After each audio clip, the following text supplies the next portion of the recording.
Welcome everyone to the City of Evans City Council meeting for September 7th, 2021. I'm Brian Rudy, the mayor. Call the meeting to order. Please stand for the flag. I pledge allegiance to the flag of the United States of America and to the republic for which it stands, one nation, under God, indivisible, with liberty and justice for all. Roll call, please. Mayor Rudy? Here. Mayor Pro Tem Clark? Here. Councilmember Spear? Here. Councilmember Johnson? Present. Councilmember Neal? Present. Councilmember Castle? Here. Councilmember Mortensen? Here. Thank you very much. Next item on the agenda is a proclamation. It is a sad proclamation. It's also a great proclamation. We're going to celebrate a very fantastic person here in the city of Evans. So I will start with that proclamation. Proclamation declaring September 22nd, 2021 as Margaret Michelle Jones Day in the city of Evans, Colorado. Whereas Margaret Michelle Jones, Executive Director of the Evans Area Chamber of Commerce, was born September 12, 1947 in Honolulu, Hawaii, and passed away on July 29th, Colorado. Whereas Michelle was a well-known Evans business owner of the original Plantation Restaurant at 3520 11th Avenue from 1978 through 1986. And whereas Michelle was one of the 4 founding members of the Evans Chamber of Commerce in 1984, inspiring support of local small businesses throughout networking, advocacy, and education. Whereas Michelle was one of the many volunteers who, between the years of 2003 and 2015, worked tirelessly to plan, organize, and execute the Evans Fest Community Festival in celebration of the Evans business community and its citizens. Whereas Michelle first served as a board member for the Evans Chamber of Commerce beginning in 1986, volunteered as a chamber secretary, and then was promoted to executive director in February of 2008, a position she cherished for the remainder of her career. Now, therefore, I, Brian Rudy, mayor of the city of Evans, do hereby proclaim September 22nd, 2021 as Margaret Michelle Jones Day in the city of Evans, and encourage citizens to support at least one local business on this day to honor Michelle's many contributions to our business community. The witness hereof, I hereunto set my hand and cause to be affixed the official seal of the city of Evans, Colorado, this 7th day of September, 2021.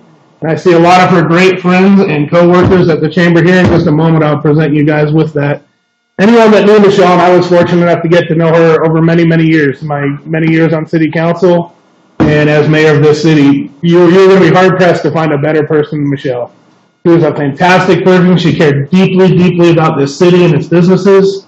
She was always a pleasure to be around, and she will be very much missed by this city. So on behalf of the city of Evans, we will miss you very much, Michelle. Anyone else on council has anything like that? If not, I'd like to invite the chamber up here and present you guys with this proclamation. You guys are welcome to say I would like to add something. I just want to say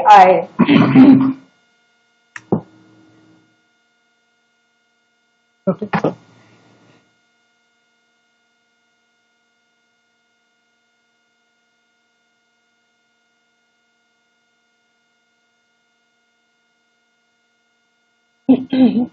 I'm just really saddened by the loss of Michelle. She was a wonderful person. She cared so much about our city, and she was very iconic within our city. When you saw Michelle, you knew the Evans Chamber. She was here for our businesses, for our community. She was at every event, always representing the city with a smile, with her amazing charisma. I had the privilege, to be, to represent the city with the chamber for 2 years. And at the beginning, when I first got, elected, and I was appointed, every time at an after-hours event or at some sort of event, she always just came up to me and was like, "Allie, I'm so proud of you." She was like my little cheerleader in the background, always about, following my career and what I was doing. And I really appreciated her taking the time to really acknowledge the things that I've been doing. But aside from that, just seeing her, just all the passion she had and how impactful her work was within our city is just something that I'll cherish and something that I will never forget. Awesome. Yes, I got to know Michelle in the last few years here on council a little bit.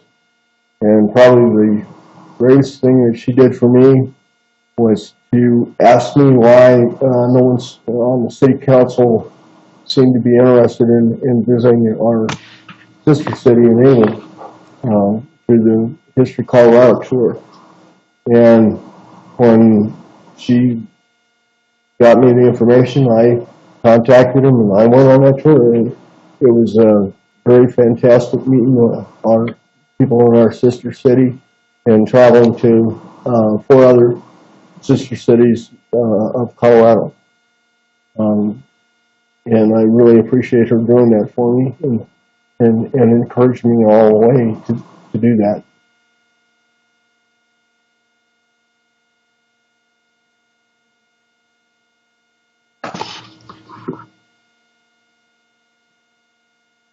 Not sure who from the chamber.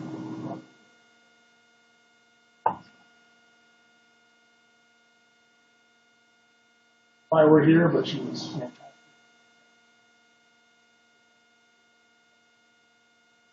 Thank you very much. Yes, thank you so much.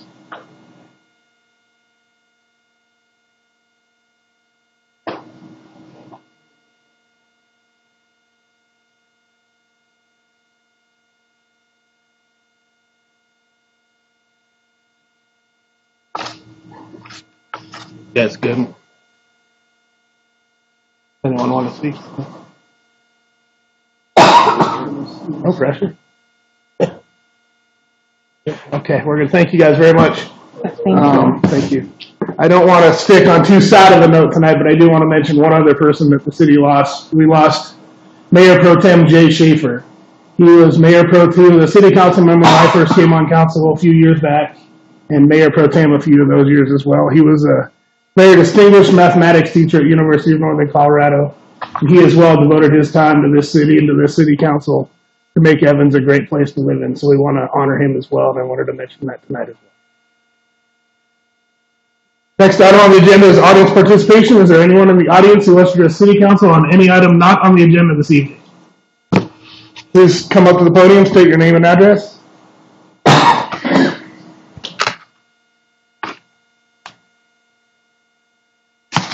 My name is Michelle Nicholas. I am a teacher at Untitled Elementary School at 1051 29th Street Road, as well as an Evans City resident at 3402 Lowett Court. Okay. So good evening, Evans City Council, and thank you for hearing my concerns tonight. As I stated, I am a teacher at Union Colony Elementary School, and it recently came to my attention that a sexually violent predator was moving into the area around my school. This is a concern for me as a teacher in charge of many young children within a close range of such a person. When I was notified, I was concerned because I thought that there was a law that stated that such people would have a certain distance away from the school, that they would not be able to reside within that. And I was notified that that was not the case in the state of Colorado. Colorado state law places no restrictions on where SVPs, which is sexually violent predators, can live, but many local laws do prohibit sex offenders from living near schools, parks, or daycare centers. I began to research what other municipalities have done to protect children from sexually violent predators. As of 2006, at least 21 states and over 400 local governments have adopted sex offender residency restriction laws or ordinances. In Colorado, Canyon City proposed an ordinance to restrict where sexually violent predators and sex offenders can live because sexual predators and the specified sex offenders have a high rate of recidivism, making the cost of sex offender victimization to society at large extremely high. In February of 2011, Castle Rock Town Council passed an ordinance to prohibit SVPs from living within 1,000 feet of places where children are known to congregate. Closer to home, Johnstown prohibits sexual predators from establishing a permanent or temporary residence within 300 feet of any school, school bus stop, park, licensed daycare center, recreation center, or swimming pool in town. Wheeler has a similar ordinance limiting residency to more than 300 feet. I believe it's time for Evans to protect their citizens, and especially their children who are vulnerable, and to put into place a similar ordinance. Of course, no ordinance can guarantee that any child will not be sexually assaulted, but we need to do what we can to prevent it. Interferes with their constitutional rights, limits their opportunities, and can further punish them for a crime they have committed in the past and have served time for. Residency restrictions have withstood constitutional challenges in the past and operate courts in all of these states, Illinois, Iowa, Ohio, and South Dakota. These courts have held that 1, residency restrictions are a form of civil regulation intended to protect children, and thus prohibitions on ex post facto laws does not apply. 2, the federal constitution does not include a right to live where one chooses. And 3, residency restrictions are rationally related to states' legitimate interests in protecting children from harm. The particular offender of my primary concern has convictions in both Utah and Colorado of sex assault on a child. According to the Colorado Bureau of Investigation, sexually violent predators are considered the highest risk sex offenders. According to the Journal of Consulting and Clinical Psychology, the long-term recidivism rates of 197 child molesters released from prison between 1958 and 1974, overall 42% of the total sample were reconvicted for sexual crimes, violent crimes, or both. A study of sex offenders released from state prisons in 1994 by Wyndham, Schmidt, and DeRose included a large sample of child molesters. The researchers reported that 5.1% of the 4,295 child molesters released from prison in 1994 were rearrested for a new sex crime within 3 years of release. Child molesters with more than one prior arrest had an overall recidivism rate nearly double that of child molesters with only one prior arrest. So those are just 2 studies that support my concern for reoffense by this individual. So I'm asking Evans to please pass an ordinance to protect the well-being of children from sexually violent predators. You've been given a map that shows where some sexual offenders live in relation to not only Union Colony Elementary School, but also other schools in the Evans area. So you can kind of look at that and see where they are. And I understand that there's no retroactive. It won't allow us to kick out any people who live in those areas currently. But I think going forward, it would be nice to have that protection against our children. Thank you for your time. Thank you. Sean, thank you so much for being here. You did a great job there. Children are the most important thing in this world. And we have to do everything we can to protect them at any cost. I would like to ask our city attorney and our city manager to look and see if we have anything. It doesn't sound like we do, and if not, to come up with what we can come up with, something along those lines. Yeah, we can Present provide that that to us. I'm sorry, what's that? No, I don't think you do have anything on the books now, but we can certainly provide you. That would be great. And we also have our police chief contact, Ms. Nicholas, for more information on experiences or things that may have occurred in that area, so we can follow up immediately with that concern. Great. Okay. Thank you again for being here. I saw another hand. Ma'am, please move up to the podium. State your name and address. Sherry Potter, 3031 Coral Street, Evans.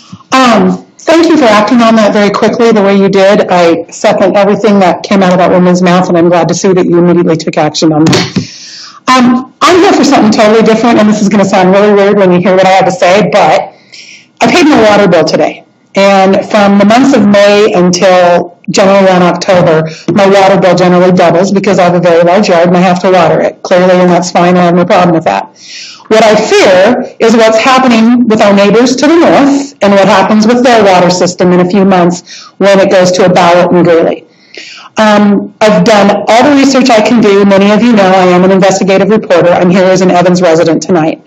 That being said, I have done as much investigation as I can on the Terry Ranch water project. It's not going away, it's bought, it's done, it's over. But the 2 charter amendments that are going to come before the city of Greeley this November could very severely impact the day-to-day business of the water department in the city of Greeley. As we all know, Evans gets their water treated by Greeley. If something happens and these charter amendments pass, it will severely raise the rates in Evans when Greeley has to raise the water treatment rates that they already charge you for. Or Evans will have to seek a different place to get their water treated, and it will have a snowball domino effect on the city of Evans and the water rates that we currently have. So here's what is weird. I don't know what's on your docket, I don't know what y'all got planned, but I would love if you would talk in a work session between now and the November election, and maybe for the first time in the history of politics, I don't know, one city come out and make a stand or a decision encouraging another group of residents in another city to vote no on those charter amendments, because in this particular case, how Greeley votes is going to impact our water rates here in the city of Evans, and I would like for you to at least consider it. Thank you. Thank you, Sherry, so much for being here. And Jim, correct me if I'm wrong, I think we were going to have a work session. Yes, Mayor, we have a work session scheduled. We talked to the Water and Sewer Board Committee. We'd like to have that actually as a joint session with the City Council, with the Water and Sewer Board. The City of Greeley staff has agreed to come to that meeting and present information on Terry Ranch, first of all, but then also, balanced information about the ballot measures and what the potential impacts for Evans could be, or for all ratepayers for that water. Staff, I will say, staff is concerned about the impact on cost. If you happen to know what work session that might be? It'll be in October. I don't have a date for you, Mayor, but I will get that date out, and we'll make sure that it's publicized, beyond our normal measures for residents who are interested. So let us know at the next council meeting. Yep. And we can get it out there for everyone. Thanks, Jim. Anyone else in the audience who wishes to address City Council on any item that's not on the agenda this evening? All right, seeing none, we'll move on. Next item on the agenda, are there any changes to the agenda? Mayor, I would like to amend the agenda to move to recess the meeting and move to the ERA prior to the executive session. Yeah, we will do that. I move to approve the agenda as amended. Second. A motion and a second to approve the agenda as amended. All those in favor signify by saying aye. Aye. Opposed, nay. Motion passes. Next item, consent agenda, approval of the August 17th, 2021 City Council meeting minutes. I move to approve the consent agenda. I second. Motion and a second to approve the consent agenda. All those in favor signify by saying aye. Aye. Opposed, nay. Motion passes. Next item, old business. Consideration of ordinance number 750-Q1 and ordinance amending chapter 3.08 of the Evans Municipal Code to add requirements for obtaining and maintaining a public accommodations tax license. Second reading. Hear from staff. Thank you, Mayor. Good evening, members of the council. This is the second reading for an ordinance that's been in the works for some time. The City Council has had... Thank you again very much, guys, for being here. Thank you. Sorry, Jim, go ahead. Quite all right. City Council has had numerous discussions about the need for stronger regulation of our hotels and the very concerning crime trends that have been occurring in that area.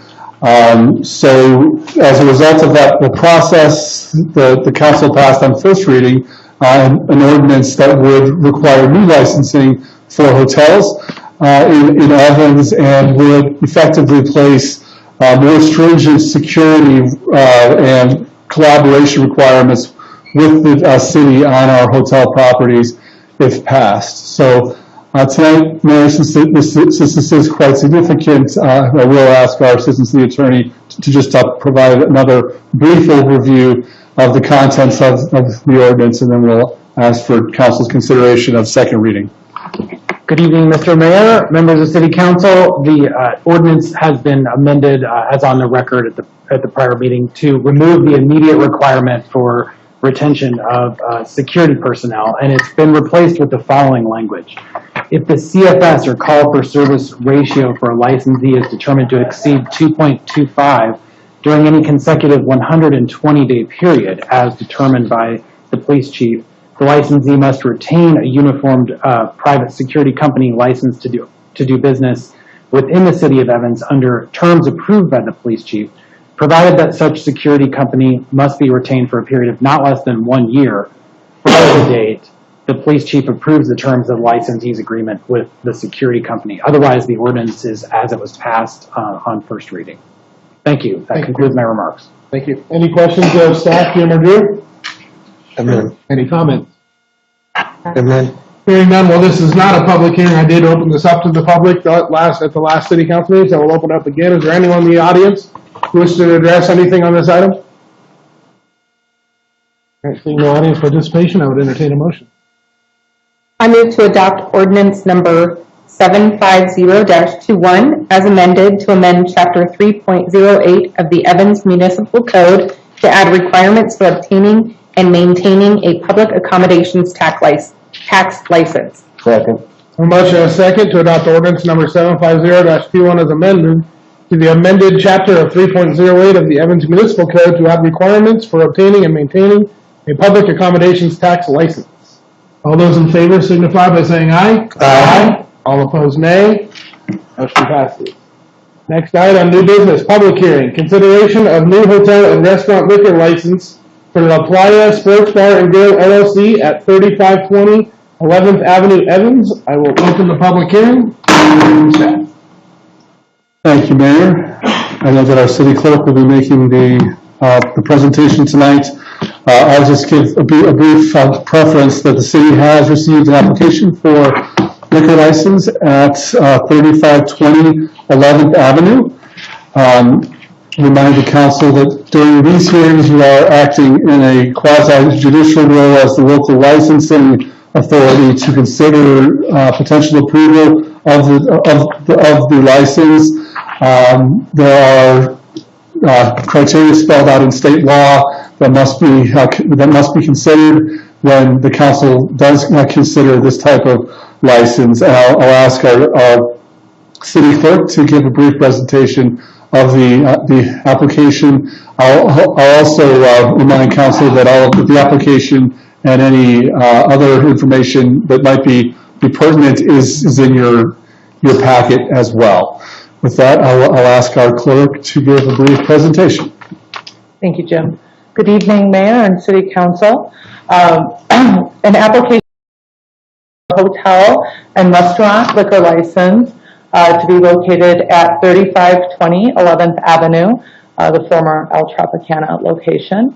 The applicants, Oscar Feliciano de Meja and Julio Cesar Blanco Hogan, are both here present this evening to answer any questions that you may have.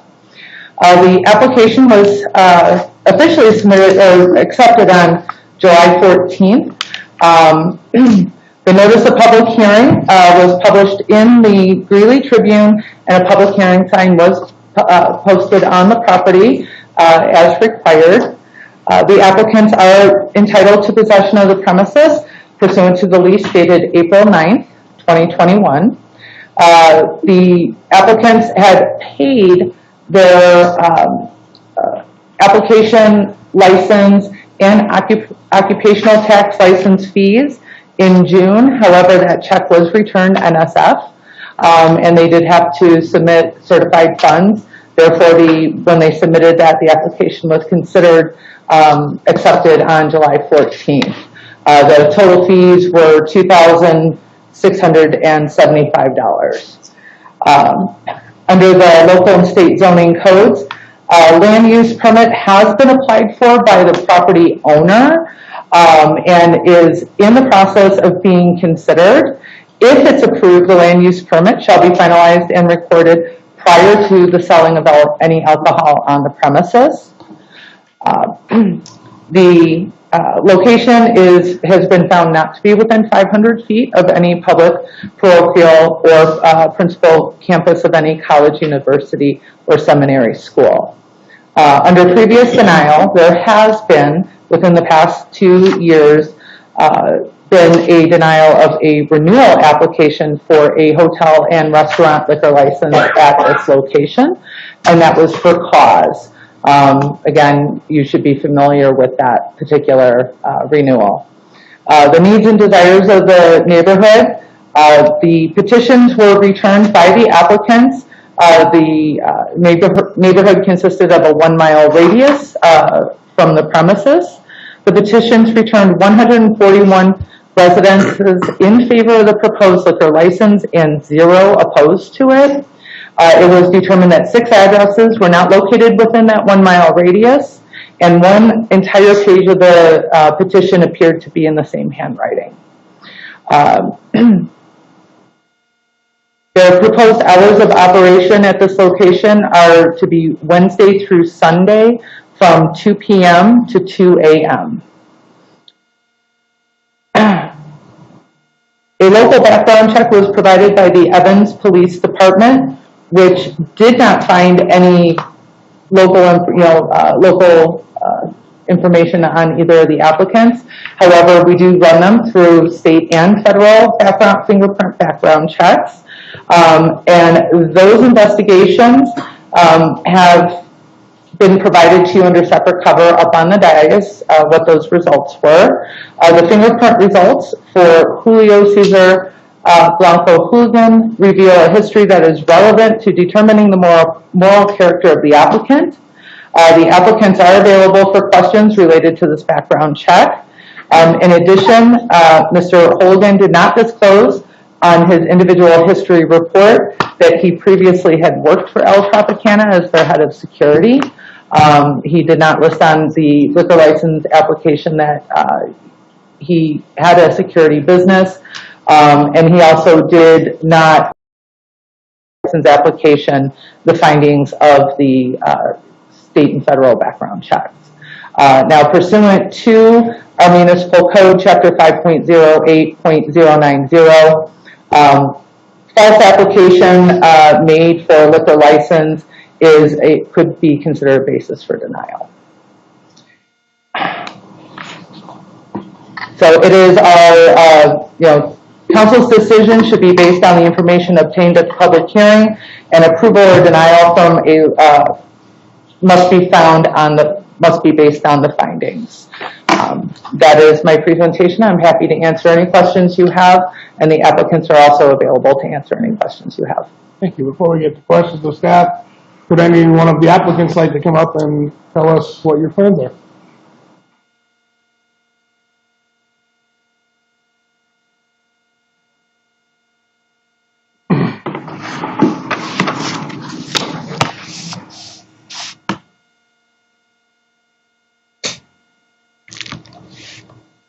Hi, my name is Veronica, and I'm just the interpreter. Hi, good afternoon. Questions or? Yeah, do you guys have any questions? We'll get to questions in just a moment. Do you have anything you'd like to tell us about your business or what your plans are in the future? Ellos van a dar las preguntas. ¿Tienes algo que les quieras tú decir? We have something right here for the case and the background check. So I don't know this one for each. We'll ask questions in a second about that. Yeah. Okay. So we have pues dígale que yo sí les avisé que yo trabajé ahí desde la primer meeting. I did let you know since the first meeting that I did work there before. Yo les comenté el problema del sonido que queríamos resolver. I commented on how we were going to improve the sound around there. En el primer meeting que the first meeting.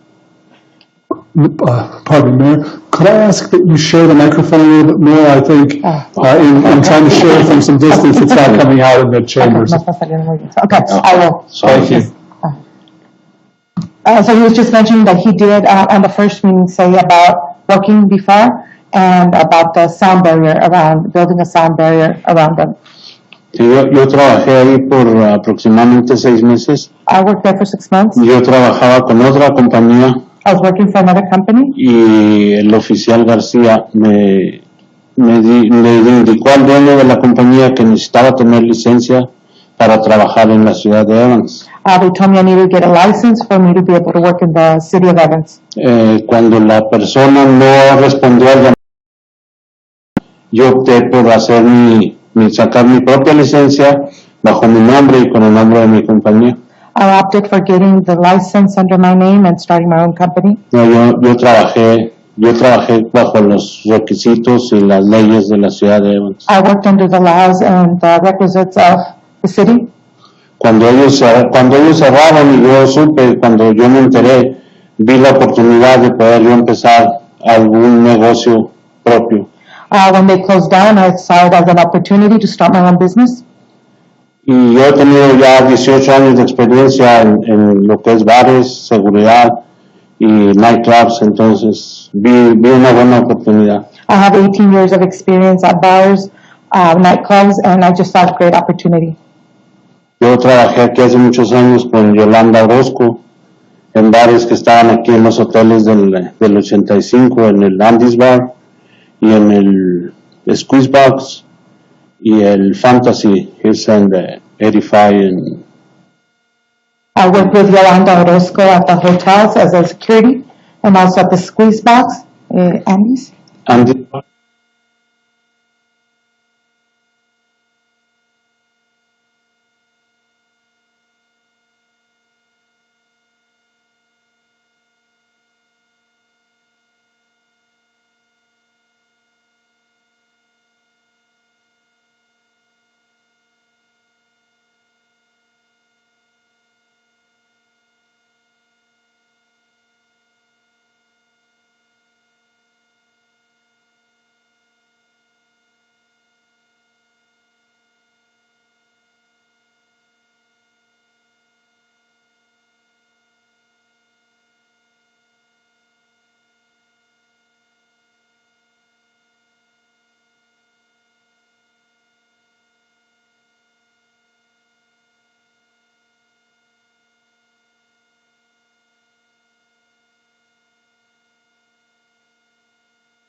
Hello?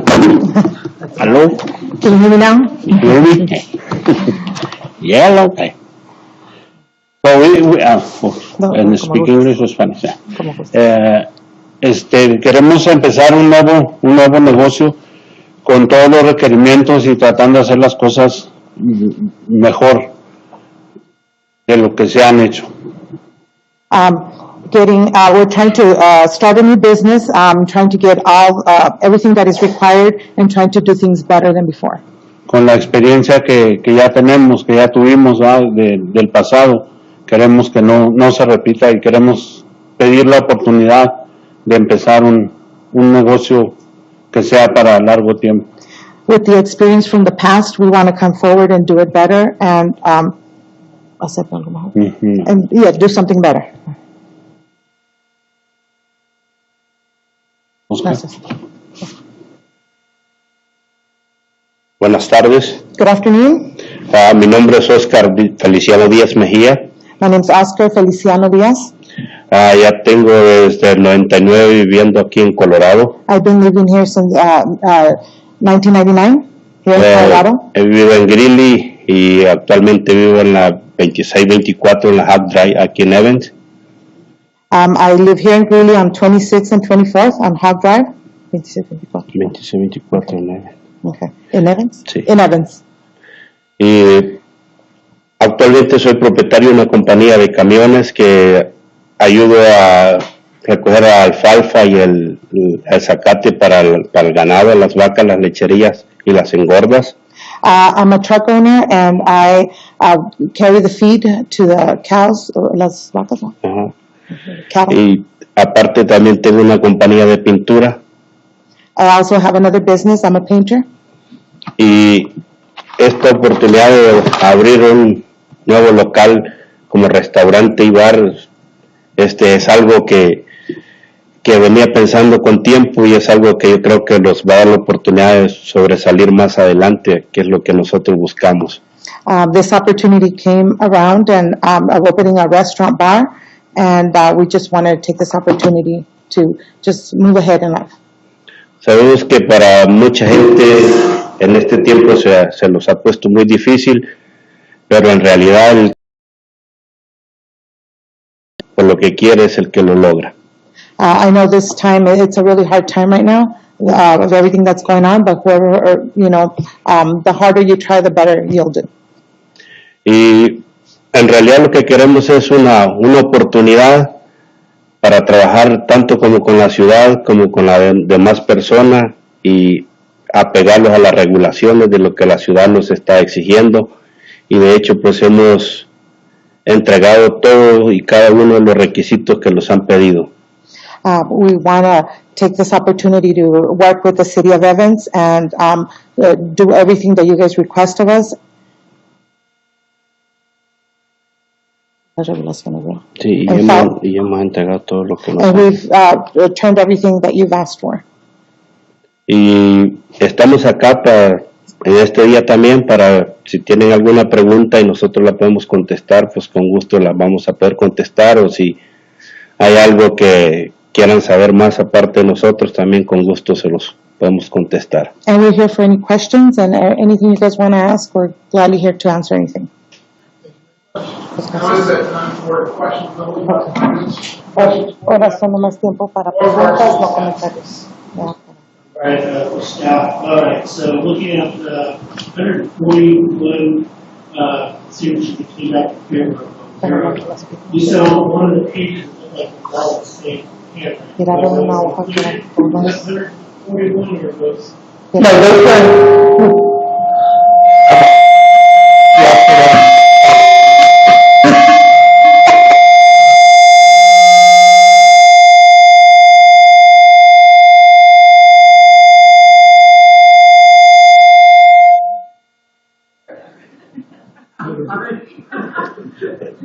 that's what happens when you have problems with your equipment. Sorry about that. So, no,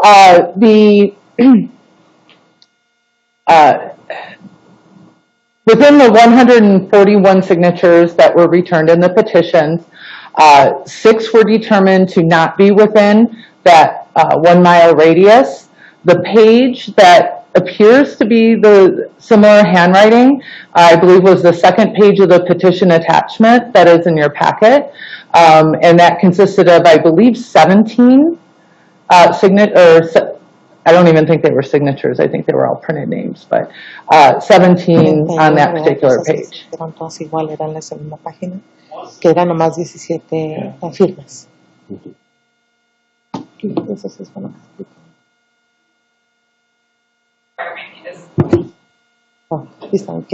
There typically is no minimum requirement. The petitions are done, it's a canvassing of the neighborhood. The city determines that the neighborhood consists of that 1 mile radius. And what we look for is we look for a sampling of, signatures coming back from all different parts within that 1 mile. The other question I have, I was trying to look for the whole application where it says he did not have any association with the other business. Can you show me where that was? I could not find it. Those are within the license application marked redacted on the individual history reports. The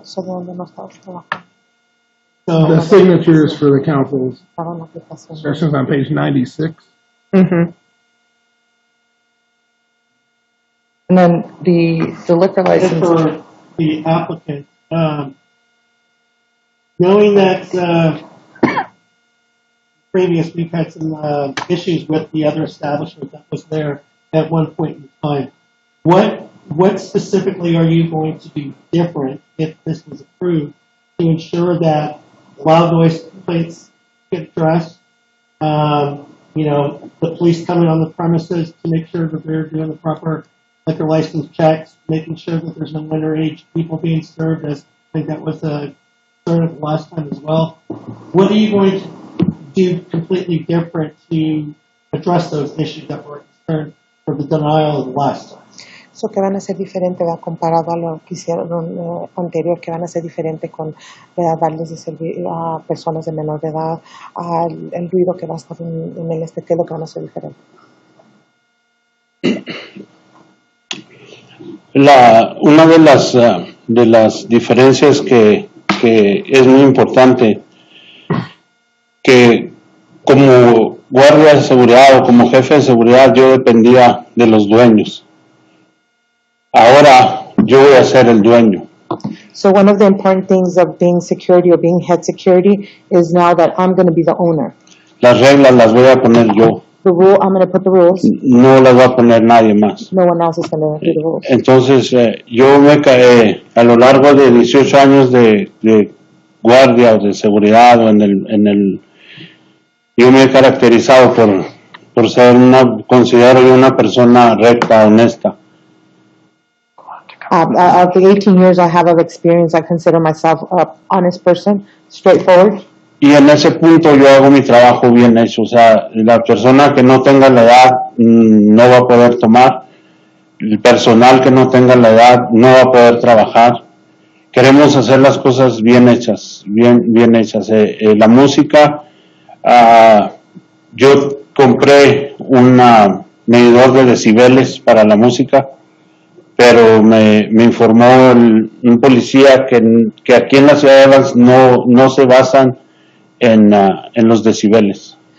So I'm going to do the hire people of age, no underage drinking, do things right. I bought it reads the noise and decibels, but the cop did tell me that here it doesn't work that way. It doesn't matter how loud they go through the complaints of the city. Otra de las cosas que tenemos pensado implementar es tener un shuttle que lleve a la gente a su casa cuando están muy tomadas o de plano que no quieran manejar. The other thing that we want to implement is a shuttle, to drive people home that are not supposed to be driving. El asunto de evitar accidentes y evitar problemas para la ciudad. Try to avoid accidents and try to avoid problems to the city. Yo trabajé en Lakewood hace muchos años y en una plática con el jefe de policía de Lakewood. I worked in Lakewood and I talked to the police chief. Él me dijo que nosotros, los seguridad, estamos para ayudarlos a ellos, no para darles más problemas. And he told us, we security are here to help us, not to give us more problems. La implementación de un mejor grupo de seguridad es una de las partes más importantes que yo tengo prevista para esto. And implementing the rules is one of the most important things in this. I guess to follow up with that is, I know there's also some, complaints about the capacity limits in there, also not the things were done to code or obtaining permits that were needed to build certain structures. Are you going to be able to make sure you follow all those rules? Si esto lo aceptan, van a seguir el código para lo de capacidad de personas o agarrar los permisos que tienen que hacer para lo que tienen que construir. Sí, la idea es no ir contra las leyes. The idea is not going against the law. Yo vengo peleando por 13 años precisamente con las leyes. I have been fighting with the laws for 13 years. I guess my last and final question is I just kind of want to talk about the background investigation and the answering of the no, but it come back with some derogatory comments, and I just kind of want to get your opinion on where the confusion was, if any, or was that to be misleading on your application about the background check versus what was found. La pregunta de él es, cuando te hicieron la aplicación y tú pusiste que no tenías nada en tu historial, dice, ¿qué fue lo que se pidió? Que encontraron cosas en tu historial, si ellos quieren saber qué. Lo que era lo que yo les iba a enseñar. Okay. And this is what I was going to show you. Yeah, you can.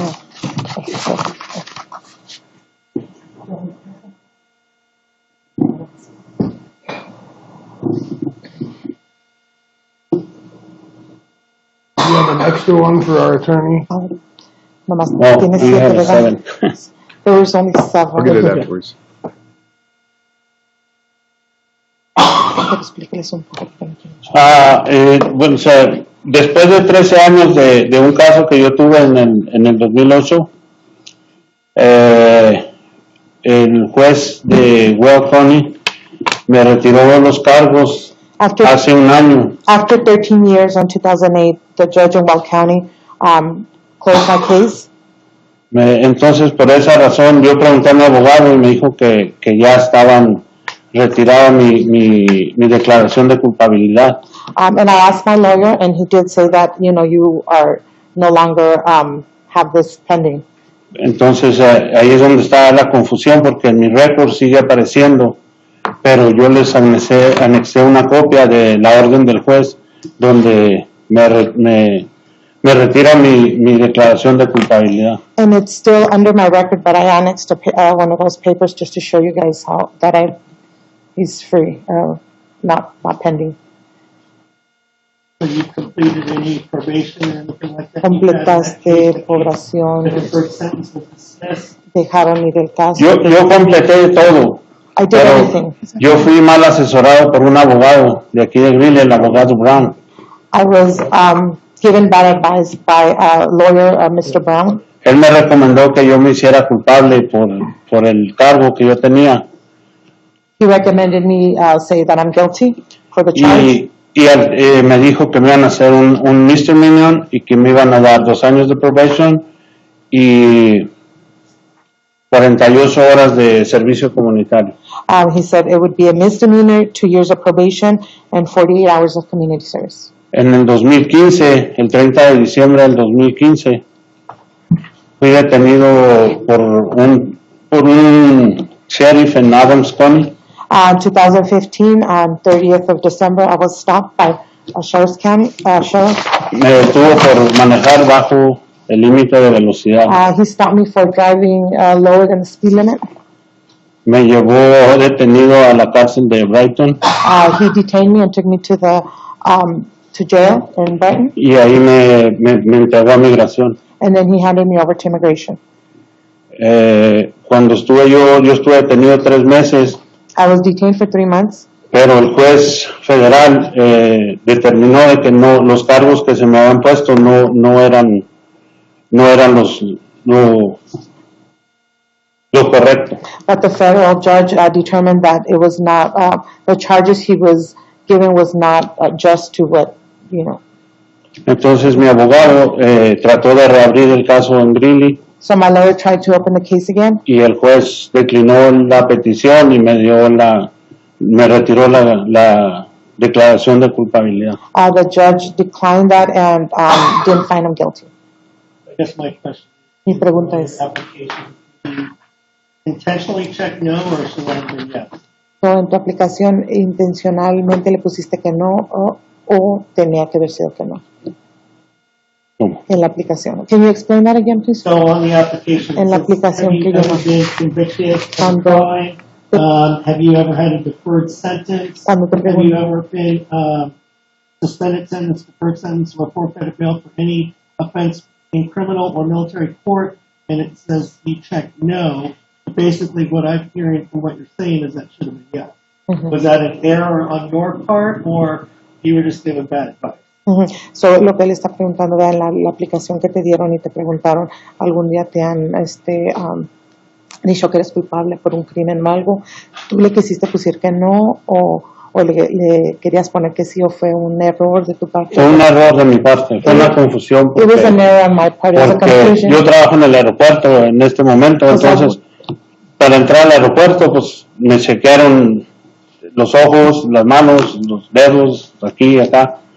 Because I work at the airport, and at the airport they fingerprint you, they check your eyes, they check your fingerprints, they check everything. Okay, gracias. Es todo lo que Councilwoman Johnson, any questions of the applicant or city staff? ¿Más preguntas que tengan? Ya todas las preguntas. Councilwoman Spear. I just have one. El tío tiene una pregunta. For the applicant. Other than working for the previous bar owner, El Tropicana, other than being a worker, are there any familial ties? Are they family? Or were you a silent partner or had any other involvement? So, cuando estabas trabajando para lo del Tropicana, ¿eran familiares? ¿O No. qué era la relación? No, yo empecé a trabajar con otra compañía I started working there through a different company. y el oficial García nos pedía la licencia, pero el dueño de la compañía nunca hizo caso. The officer Garcia asked us for a license, but the owner never paid attention. Fue por lo que yo saqué, yo hice las cosas. That's why I went and got Lo que me estaban pidiendo, la licencia de negocio y la licencia personal. And so I went and got the license for business and personal. Councilwoman Castle? No additional questions. Councilmember Neal, excuse me. Thanks, Mr. Mayor. No, I think Mark covered pretty well. I have no other questions on, I guess I do want to bring up a question on these signatures. If you do look at that page, they are all written by the same person. Is there a reason for that? ¿Quieren saber de la persona que escribió para Contratamos una persona que nos ayudara a recaudar firmas. We hired a person to help us get these signatures. Un sábado salió esta persona, se llama Brenda, salió a recaudar firmas. This Saturday, her name is Brenda. She went out to get signatures. Llegó a una casa donde había una fiesta familiar. She got to a home where there was a family gathering. Ella preguntó que si podían firmarle para los propósitos de abrir el bar. She asked if she could get some signatures, for the purpose of opening this business. Y una persona agarró la hoja y la metió a la casa y ellos la firmaron This person went a inside nombre de los demás. and he signed in the name of everyone else. No la quisimos borrar ni tachar para que no se viera que quisimos alterarla. We didn't want to cross anything off, or just so you guys wouldn't see we tried altering anything. Y por eso la entregamos así, como tal cual. That's why we turned it in the way it was. No problem. And I guess my question back to staff would be, these aren't like the signatures we get when we run for council or that, where they have to be verified automatically. This is just to show that there's support for it. Just the addresses were verified to see if they were within that 1 mile radius. So that's okay. I have no problem. Any other questions of staff or of our applicants?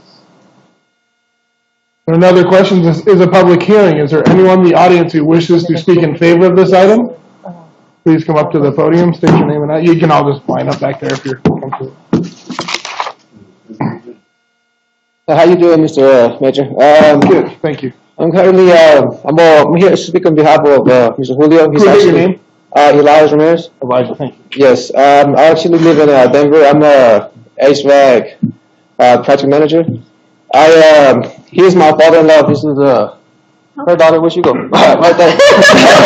That's her daughter, right? So I gotta say, man, like he's obviously some varies with the language and all this going on, right? And so I'm trying to just explain a little better, man. This man really means well when it comes to opening up a business. He's really I used to work with him as a security guard or whatever, and he's really like protected when it comes to minors and alcohol and everything else. You know, he really is on top of everything.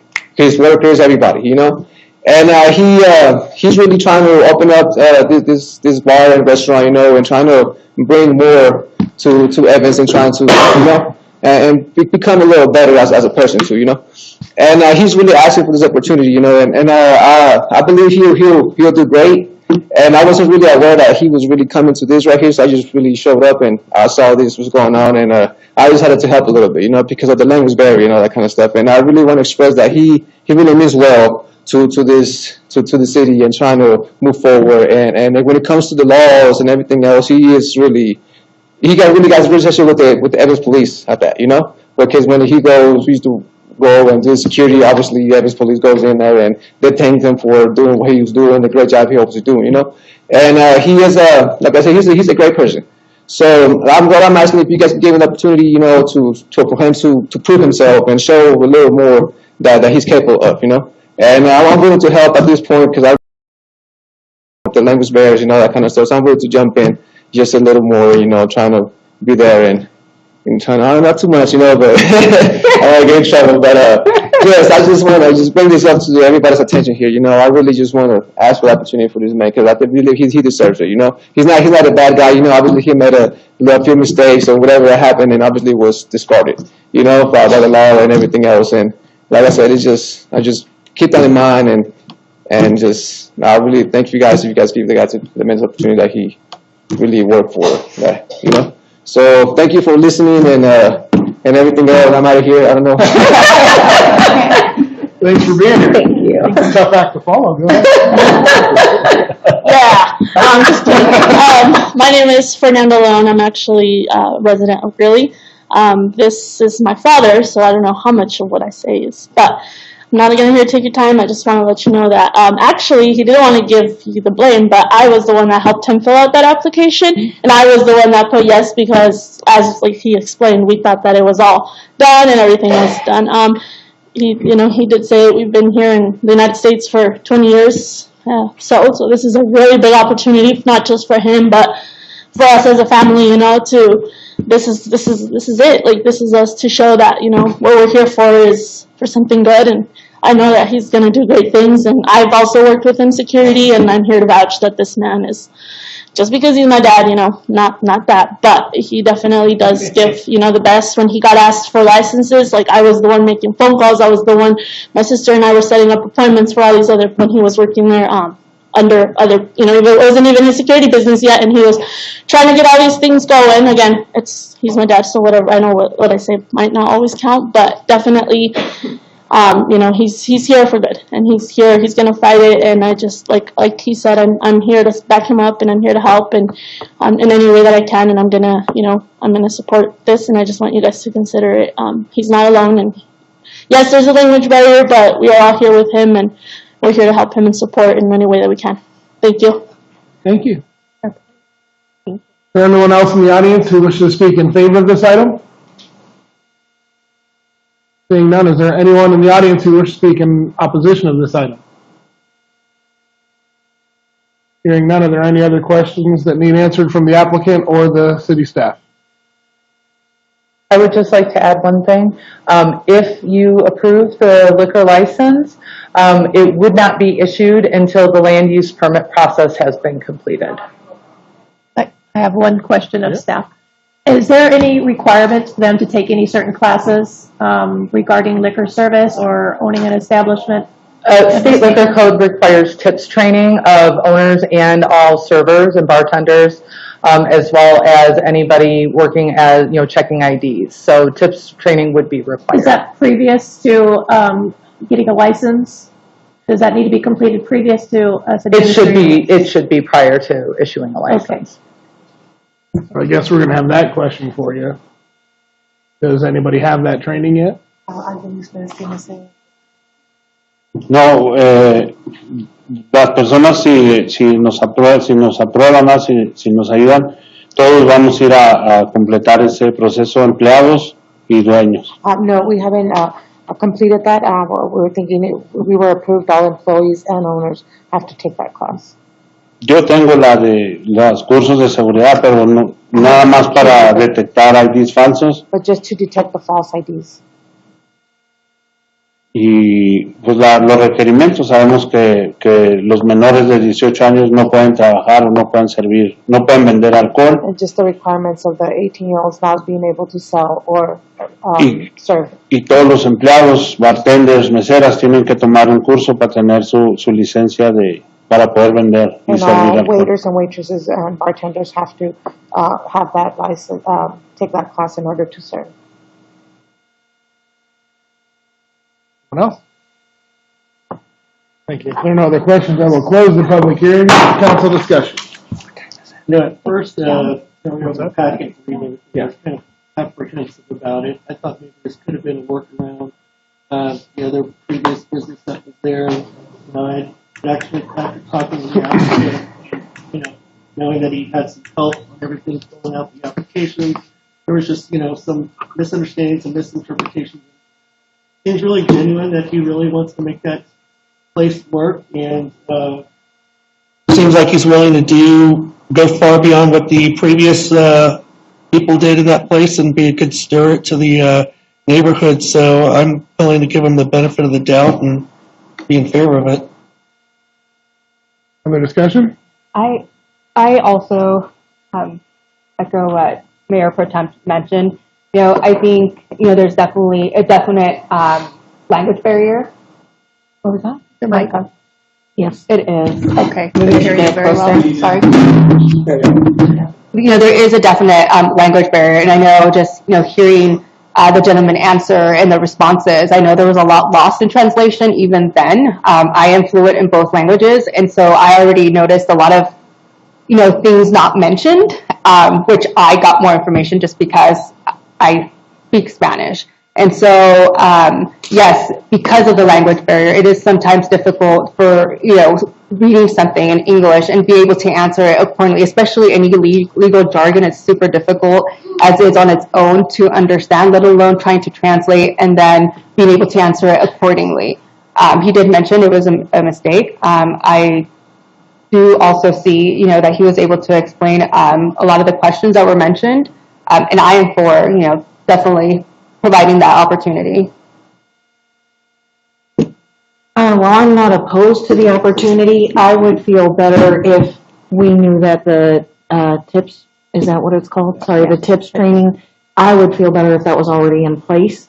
So for me, I'm still, You can make that a condition on the you know, yeah, because it's just, you know, I want to give the opportunity. I definitely do. I want to see people do well in our city. It's just with all the issues previously, and from what I understand, the previous place, and I know we can't judge off that, I know that, but it was rented from whoever owns the building.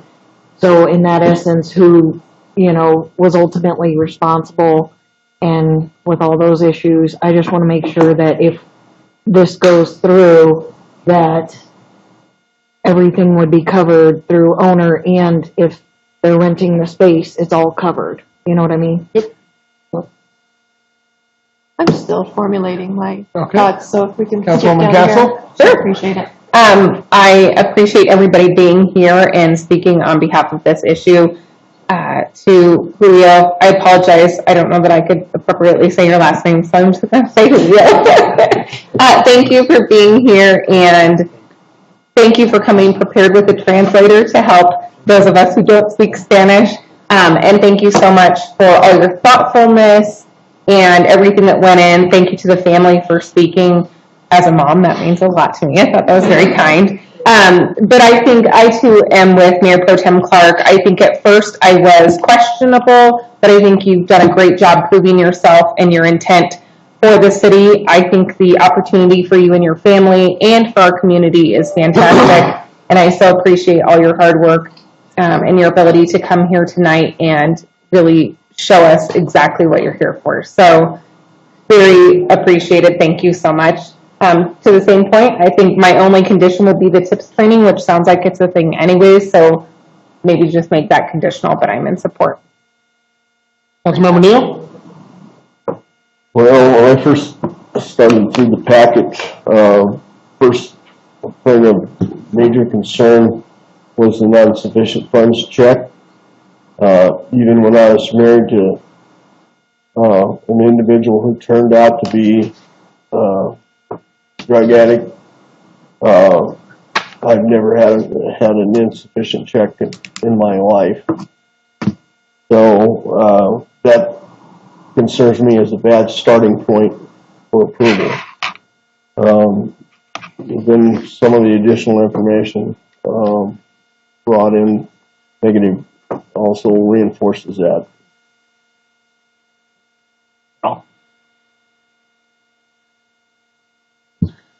Councilmember Spear? Well, I have the same questions that Mr. Neal did with the insufficient check and some of the background issues.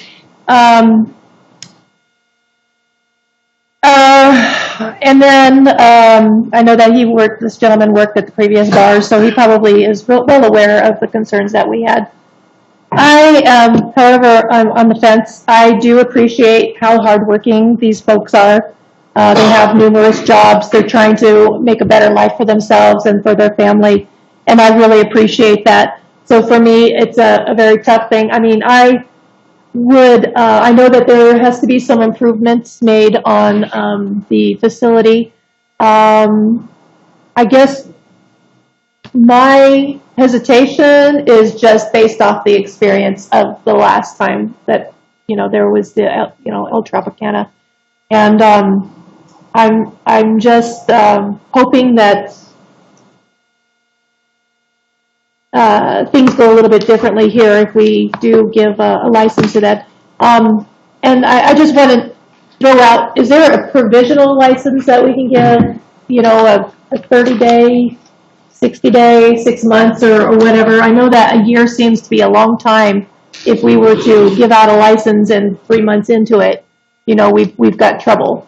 Councilmember Spear, the way that it works is if council approves the liquor license, then I send the approved application into the state, and the state issues their liquor license, which is valid for a year from the date that they issue it. Okay. Yeah. So, I want people to succeed. I want people to have businesses here. I want families to be successful. So this is a tough one for me. And I'm still thinking about it. As you can see, I'm struggling with it because I really want you to do well, and I really want to have a good business there. So I'm wavering here. When it comes to me, I'm going to vote in favor for you guys tonight. I think you've convinced me that you are going to be different.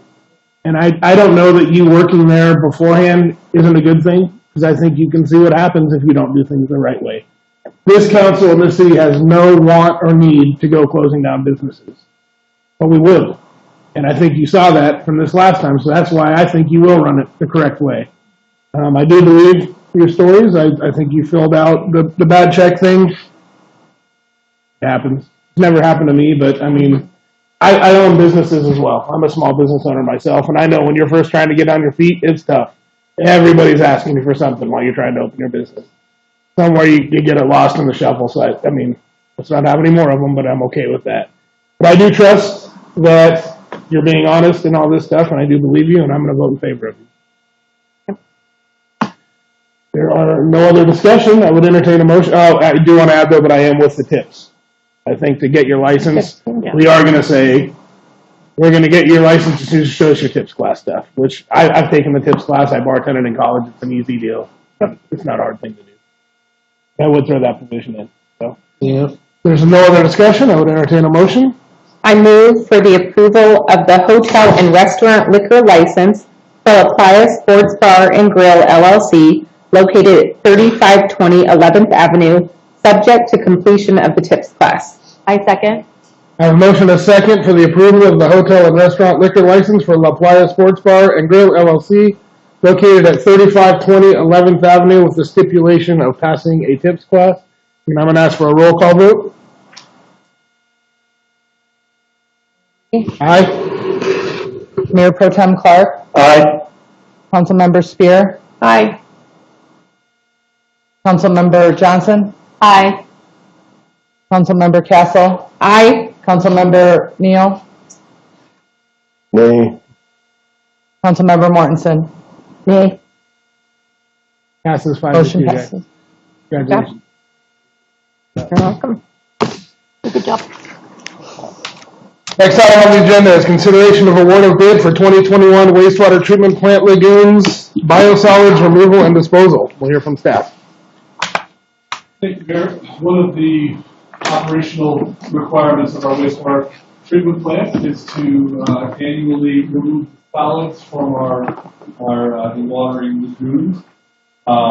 And we estimate the cost each year based on what we think the volume of biosolids will be.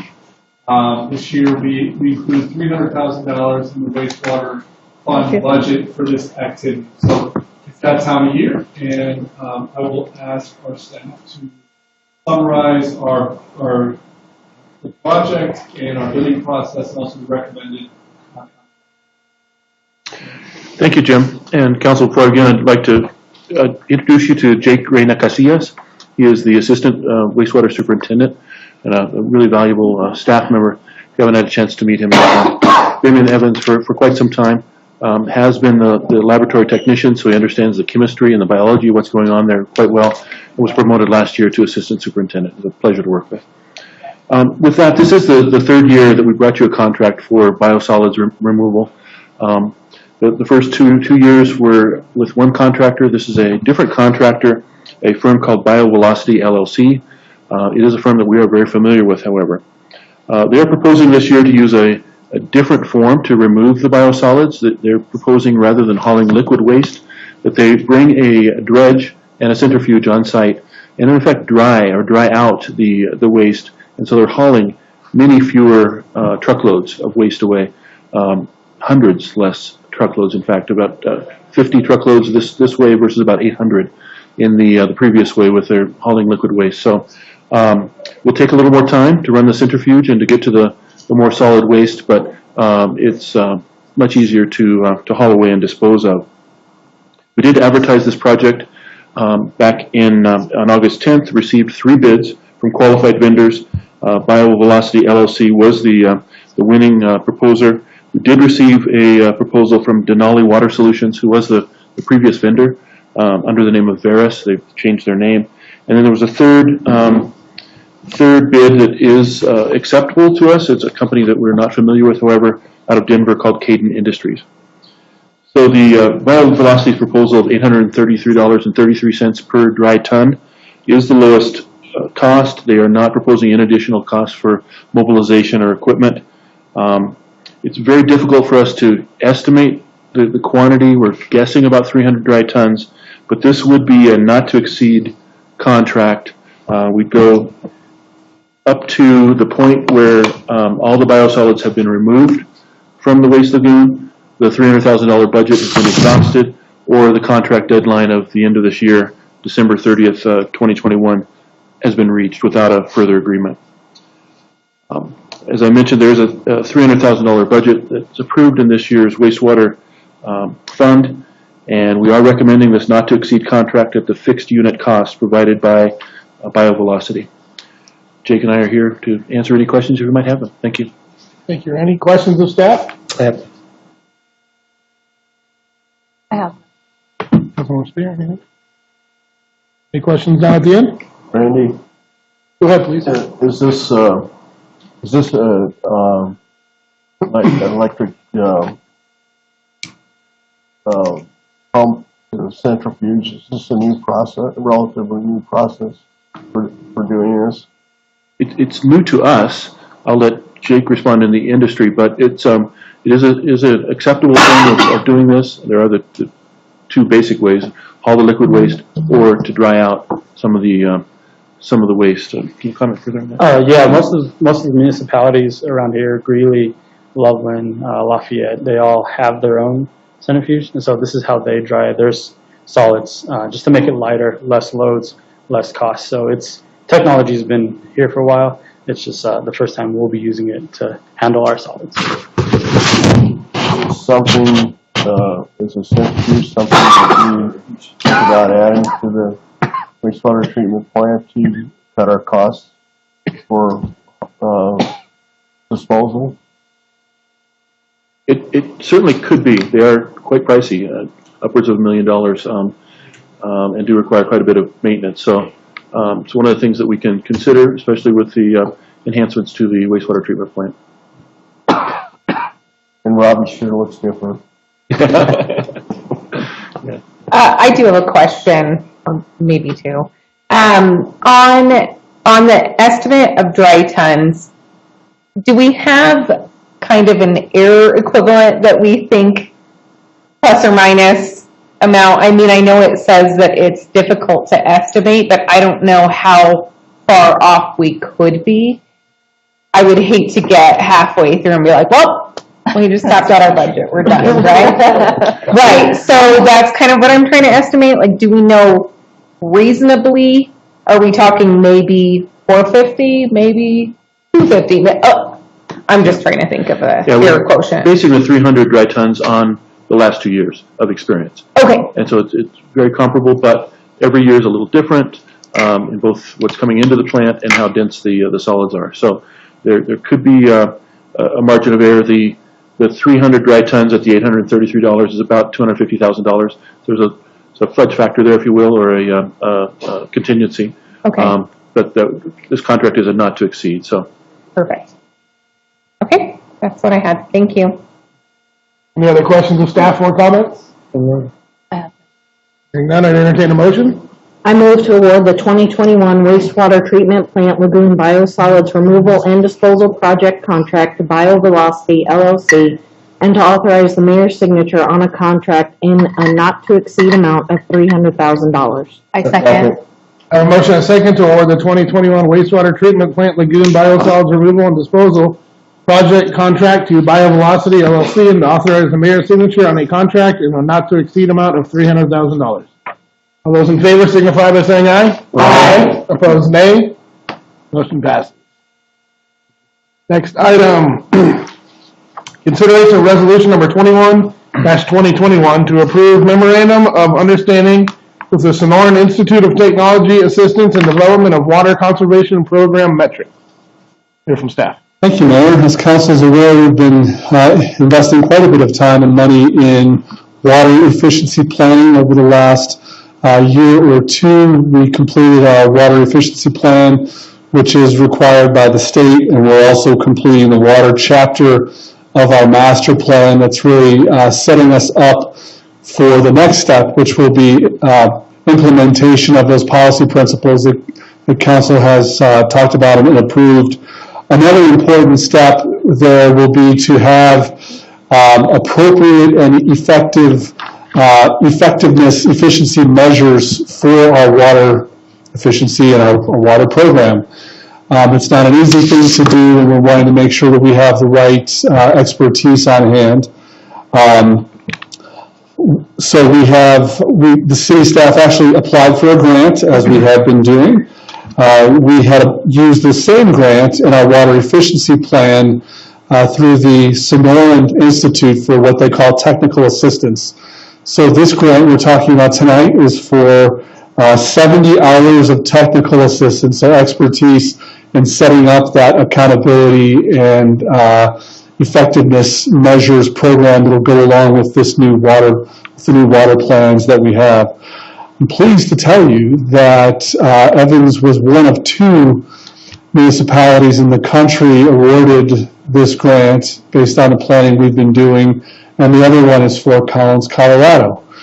So this is valuable technical expertise that won't cost us anything. We are asking tonight for your approval of the MOU of the agreement that goes along with this this technical assistance grant. So I've summarized, but I know that our staff, Randy Reedy, and also our new, relatively new water conservation coordinator, not sure council has seen or met before, but Justine Schoenbacher has been with us for several months and has been very active with putting some water awareness, water use awareness programs in place over the summer that you've seen, and has been working to implement our water audit program.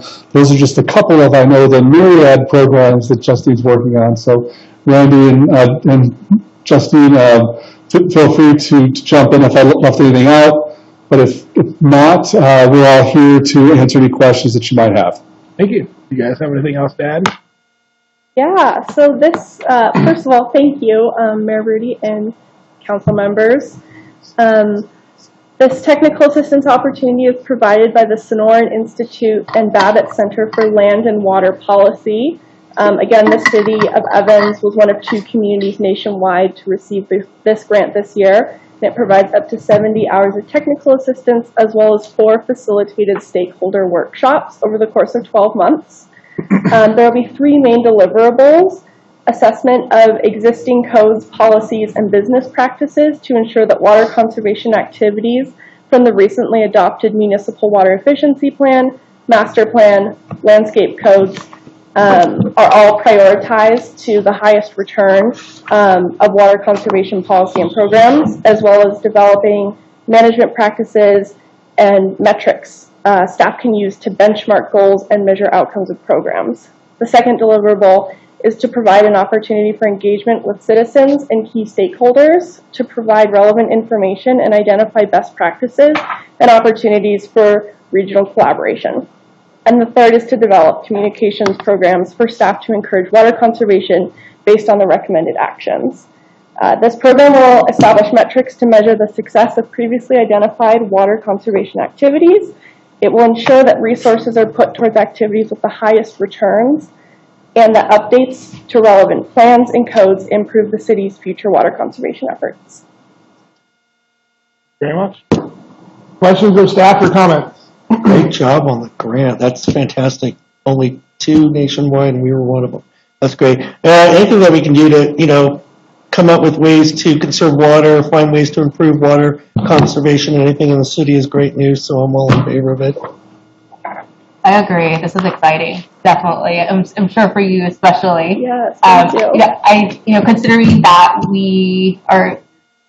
we've come so far along when it comes to water conservation, and just everything that we've implemented, along the way, starting with like this whole incentive program that we didn't have before, and we're able to provide to our residents. It's amazing, and I just really, really enjoy what I'm seeing and everything that we're doing to get grants to better provide for our community. So thank you. Great job. Great job. Anyone else? Are you the one that wrote the grant? I am not. No, thankfully it was already written before I came on. That would be our Rainmaker and Bess Johnson. Boys in favor of grants. Yes. Any other comments or questions? Hearing none, entertain a motion. I move to approve resolution number 21-2021 and the memorandum of understanding with Sonoran Institute and Brindle Group, and authorize the mayor to sign the MOU. I second. A motion is second to approve resolution number 2021 and the MOU with Sonoran Institute and Brindle Group, and authorize the city manager to sign the MOU. All those in favor signify by saying aye. Aye. Opposed, nay. Motion passes. Thank you. Great job. Thank you. Next item report, city manager. Thank you, Mayor. Several quick things tonight. I want to let the council know, first of all, that the upgraded sound equipment for the city council chambers has been ordered and is scheduled for installation in early October. So it has been designed and it's being configured. So that should help with some of the issues that we had tonight. I also want to mention that the Colorado Municipal League is having a special conference, they're calling it. It's an annual conference, a little different in light of the pandemic, but it is in person in Westminster this year, September 22nd through the 24th. Our city clerk is coordinating kind of registrations, and the deadline to register is this Friday. So if council has any interest in signing up, going to the conference, there is some money in council's budget for that sort of activity. The clerk, Julie, can help you register, but please let us know as soon as possible, like tomorrow, if you're interested in doing that. Again, the conference is September 22nd through the 24th. Jim, may I ask you a quick question? Are there any hybrid options relative to that, or is everything? There is some virtual options. So. Perfect. Thank you. Sure. Third thing is, I want to let council and the public know, following the council's approval and call for an election as part of the November 2nd ballot at your last meeting, that information was supplied to the Weld County clerk, as it will be a coordinated election, and the city's ballot measure has been designated Measure 2B. So to be or not to be is really the question. And so I also want to let you know that we're ready tomorrow. After this announcement tonight, I want to let council know that staff is ready to launch a website with information. It will be prominently featured on the city's homepage website with all of the information about that ballot question.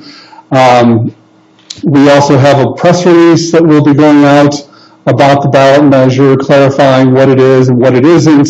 We'll also be scheduling a couple of town hall style meetings, one in September and one in October, as the ballots are just going out, to make ourselves available to talk about it in person. We'll also be using our social media channels, the utility bill options that we have, and we're also we're looking at the cost of potentially a postcard mailer, since that method seemed to get some good feedback during the last election. So again, for the public and for the council, the question on the ballot will be regarding whether the public will approve of the city using an existing revenue, an existing sales tax revenue for the cost of constructing a new police station. The key in the headline in all of our communications is with no new taxes, no increased taxes, no new fees, this will be paid from an existing revenue source. The voters approved specific purposes when this was approved back in 2004, and the construction of a police department is just outside that authorized purpose. So it's required that we go back to the voters to ask to use that existing funding source. So existing funding source, no new or increased taxes or fees for the police station. That's summary on that item. Finally, I'm pleased to introduce a new member of our staff. I see Kathleen Hill seated there tonight. As our Administrative Services Director, Julie Rader has made her way on to her next career opportunity. Of those duties, the most important is the expertise and experience that Julie brought in the human resources field. So we have hired Kathleen Hill as our interim human resources manager to support our staff, help me to keep, understand what the key issues are as we go forward, and just help to keep us on track from that standpoint. Kathleen has had just a couple months since her last, she left the city of Louisville, where she led their human resources efforts as human resources director for 16 years, and then had 10 years prior as human resources director and with an overarching role of organizational development with the city of Westminster. So she comes with more than a couple decades of human resources expectation and has proven already to really be a strong support for our staff and to help us kind of look at things in the interim. That concludes my report, Mr. Mayor. Thank you, Jim, and welcome. Glad to have you here. City Attorney? I have a couple of items to discuss with council in executive session, but nothing in addition to those. Thank you. Next item on the agenda is audience participation. Is there anyone in the audience who wishes to address City Council on any item? Please step up to the podium, state your name and address.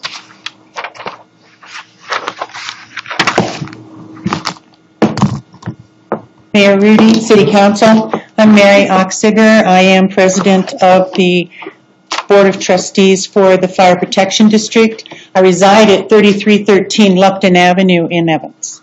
Okay. The city manager paints a picture of the city paying approximately $500,000 to the fire district, only to have us sock that away into a savings account, while the city goes into debt to pay this and their other bills. City manager indicates that this amount paid to the fire district has only been intended to help the fire district get on their feet. He then points out that the district has a healthy fund balance of $5.1 million to indicate that the district is completely solvent and no longer needs this payment from the city. Before council enters into executive session to discuss this issue, allow me to describe what it would actually mean if the city chooses to defund fire services. This $500,000 that the city pays to the district annually is 17% of our operating budget. The $5.1 million that the city manager calls our healthy fund balance is not our savings account, but rather the entire amount of our collective funds, including capital, asset management, accumulated fire impact fees. It includes the money we plan to use to pay our bills for the remainder of the year. It includes the money that we have set aside in reserves to fund large expenditures we know we will encounter over the next couple of years. It represents our fiscally responsible planning to minimize further taxing impact on our citizens. If the city ceases this payment, our budget will be severely impacted. Contributions to our capital improvement will cease. Pay and benefit increases for our employees may have to stop, and they're already compensated below market. We may be unable to maintain adequate staffing, a goal that we have just recently realized. This impact alone can do nothing but create a reduction in service. And this comes at a time when demand for service is increasing. Additional residential occupancy nets additional calls for service. The police department may no longer respond to mental health and other types of calls, placing the burden on the fire department. We are already relying far too often on our good-natured neighboring departments to provide service within our district. I don't imagine this is a situation that they will choose to incur indefinitely. We're preparing to build an additional operating station to the west side of Evans, and that's to meet the growing needs of the population that is ever increasing in number and density. A conservative estimate of just the building cost is approximately $8 million. This assumes that we could get the land for free with an in-kind fire impact fee donation. It does not include the cost of furnishings and equipment. Once the station is built, just one engine to serve out of that station is going to cost us about $750,000. The minimum staffing for that station is 12 full-time firefighters and 3 full-time captains, and that's at a cost of about $1.5 million per year for our FTEs. And that is after we equip each of those people with their needed gear for about $10,000 each. The operating costs, the utilities, maintenance, insurance, etc., will be in addition to what we're already pay for one station. The ladder truck that we have is 10 years old, and it'll be paid off this year. That truck is at the end of its expected life. We must replace it and move it and retire it into reserve status. In a couple of years, another truck's going to reach the end of reliable life and require replacement. Please recall that most impactful image just 10 years ago of the Evans fire truck responding to a call on the back of a tow truck. This may not be far from reality again if the district fails to plan and prepare. We were advised by the city manager to spin down our reserves and then go into debt to pay for these things. Of course, the problem with taking on debt is that you have to have the ability to pay it back. If we're to lose 17% of our budget, we will just be able to pay our expenses, leaving nothing for debt repayment. This fire department will be placed back into the same situation that it was in 10 years ago when the district was formed. All progress that has been made toward independence will be lost. The city manager advised that we may have to seek a mill levy increase. Our mill levy is already the highest in the county and among the highest in the entire state of Colorado. It was pointed out that the fire district is more likely to be able to convince voters to increase taxes than the city would be. But to ask our seniors on limited fixed income, attempting to remain in their own home to take on yet more tax burden seems pretty heartless. We've worked very hard for the past 10 years to build a sustainable fire district as we promised the taxpayers we would. The annual payment from the city has assisted in this endeavor, but please do not consider this payment to be charity. The intent when the district was formed was for the city to supplement the fire district until such time as economic development began to net sufficient property tax to fully fund the district. Keep in mind that the city pays no property tax, so in effect is not paying for fire services, although they are a large consumer with standbys, inspections, education, and so forth. Without the annual payment, the other citizens in the city are paying for the cost of services on behalf of the city. We cannot assess fees for service. We're not allowed under Title 32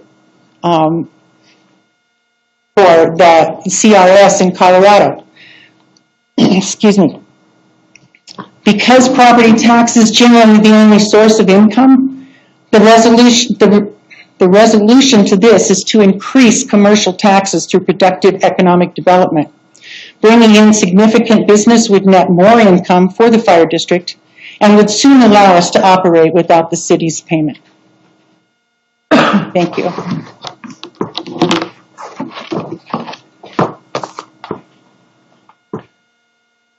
You know, this isn't the time for that discussion.